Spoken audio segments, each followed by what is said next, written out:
النهارده هكلمكم على برنامج من افضل البرامج اللي انا شايفها مناسبه جدا لو انت شغال في مجال التدريس. البرنامج ده موجود في جامعه من الجامعات الكويسه جدا في كندا، وهي University of Regina. University of Regina دي ترتيبها رقم 27 من اصل 118 جامعه في كندا. والبرنامج اللي هكلمكم عليه النهارده هو Master of Teaching Learning and Leadership، او ماستر في مجال التعليم والتعلم والقياده. طبعا خريجين كليه التربيه والمدرسين عارفين التخصص ده كويس. البرنامج ده باختصار يا جماعه هيعلمك كل حاجه عن التعليم والقياده، وهتعلم فيه حاجات كتير جدا هقول لك عليها دلوقتي على طول. بس قبل ما ابدا ما تنساش بس دلوقتي حالا تعمل لايك للفيديو، تتفرج عليا فيه، تعمل متابعه ليا دلوقتي، وندخل على طول في الفيديو. والبرنامج ده بيساعدك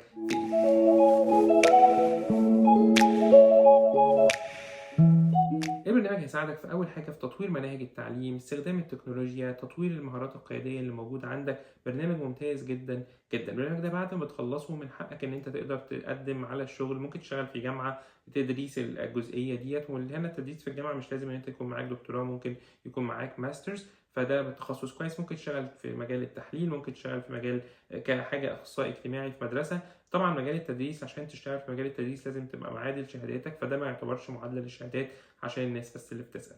طبعا البرنامج ده فيه مميزات كتير جدا، واهمها السعر بتاعه والتكلفه بتاعته. اول حاجه خالص البرنامج ده هو ماسترز لمده سنتين، تدرس فيهم حوالي 8 او 10 كورسز. الثمان كورسز ده ميزتهم ان هم ما عندكش ماستر، مش ماستر اوف ساينس، مش محتاج ان انت بعديها تعمل رساله او بحث، لا انت بتخلص الكورسز ويبقى معاك ماجستير في التربيه، فدي حاجه كويسه جدا. تاني حاجه ان التكلفه بتاعت البرنامج دي حلوه جدا، تابعوني لغايه الفيديو هقول لكم عليها عشان دي حاجه مفاجاه شويه. بس الريكويرمنتس بتاعت البرنامج دوت محتاج بس ان انت تعرفها. اول حاجه بالنسبه للريكويرمنتس التعليميه لازم ان انت تكون معاك بكالوريوس، طبعا بيفضل بكالوريوس في مجال التعليم او التربيه. تاني حاجه لازم يكون التقدير بتاعك فيها 70%، فهي يمكن بس دي النقطه، مش كل الناس تكون جايبه 70%، بس 70% ده مازال لسه يعتبر جيد، فبرضه ما هواش رقم عالي جدا. وبالنسبه لدراسه اللغه ففي عندك 3 حلول لدراسه اللغه، واحسنهم هقول لكم عليه في الاخر. اول حاجه خالص ممكن تدرس ايلتس وتجيب النتيجه بتاعتك 6.5 وتتقبل في البرنامج. وتاني حاجه وهي اغلس شويه ان انت ممكن ما تقدمش بالايلتس وتقدم على كونديشنال اوفر، وانا ما بحبش الموضوع ده لان دي حاجه بتطول جدا وبتدفع من فلوس كتير.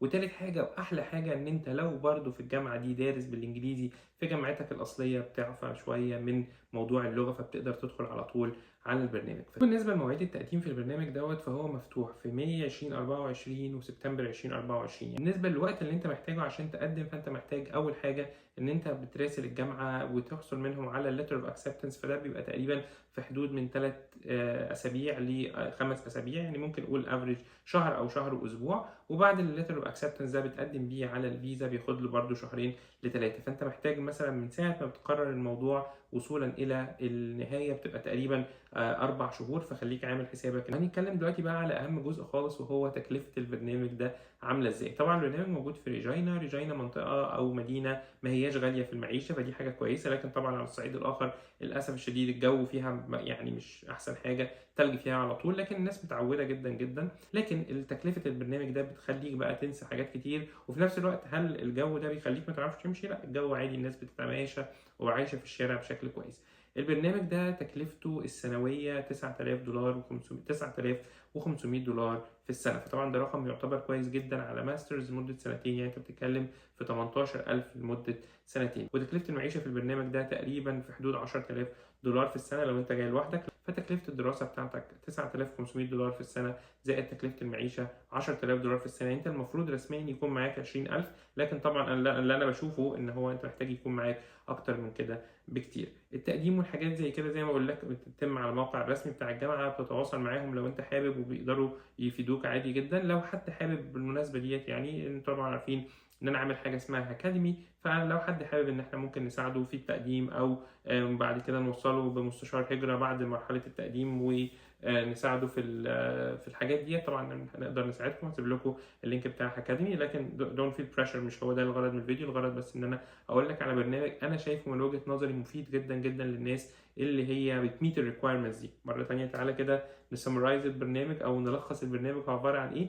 البرنامج هو عباره عن ماسترز لمده سنتين في University of Regina.